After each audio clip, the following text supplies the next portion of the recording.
Well, we've got a big heavyweight matchup tonight. Craig Button, the Jets are fighting for both the Central Division and the President's Trophy. The Golden Knights have won 6 of 7, and they're one of the best home teams in the league. So what's the key for Winnipeg tonight? I think on Tuesday's game versus the LA Kings, they made 3 uncharacteristic mistakes that led to their demise and ultimately the Kings win. This team in Winnipeg is an excellent defensive team, and over the course of the last weeks, they have only solidified and strengthened their defensive play.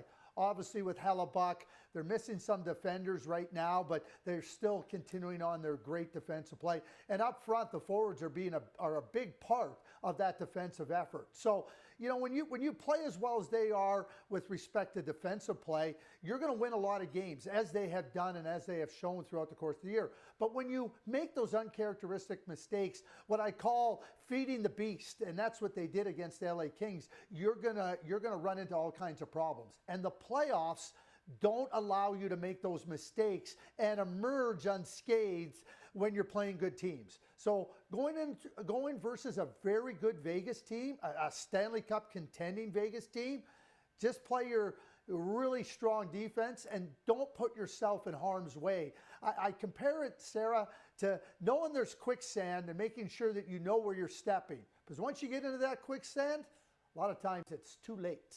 Okay, so don't feed the beast that's in the quicksand. So Winnipeg's traveling to Vegas. Dallas is hosting Nashville, and the Jets could actually wake up tomorrow morning with only a 2-point lead over the Stars in the Central. Craig, on a scale of 1 to 10, how important is it that Winnipeg wins the division?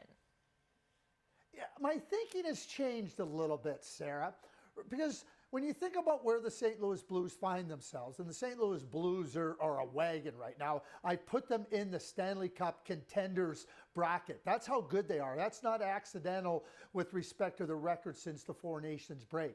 So if you finish in first and they're the wild card that you're going to face, I don't know if that's favorable.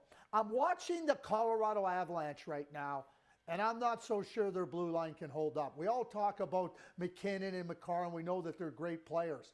But I think that despite what happened last year in the playoffs when the defensive play of the Winnipeg Jets evaporated and vanished, I think right now that the Winnipeg Jets match up better versus the Colorado Avalanche than they do versus the St. Louis Blues. So if they don't win the division, I might put that as a scale of a 2 or a 3. I know it would be nice to finish first, but I don't like it's not that I don't like their chances. I think it would be really hard to play against a St. Louis Blues team, harder than playing against a Colorado Avalanche team. How do you like that? I actually like it. I'm picking up what you're putting down there, Craig. But, of course, we've seen teams cruise into the playoffs, and it's hurt them. A great example, the last President's Trophy winner to win the Cup was the Blackhawks in 2013. So playing these big games late in the year, does it help or hinder the Jets, do you think? Oh, I think it absolutely helps. I think you want to make sure your game is in order. Sharpen the saw is the phrase I use. You want to be going into the game with every part of your game in order. And I think that's the key to having success. When we look at past Stanley Cup champions, contenders, they had their game in order, and that's a key.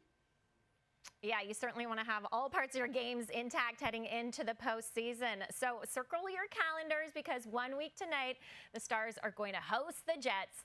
And like tonight's game, that one will be on TSN 3.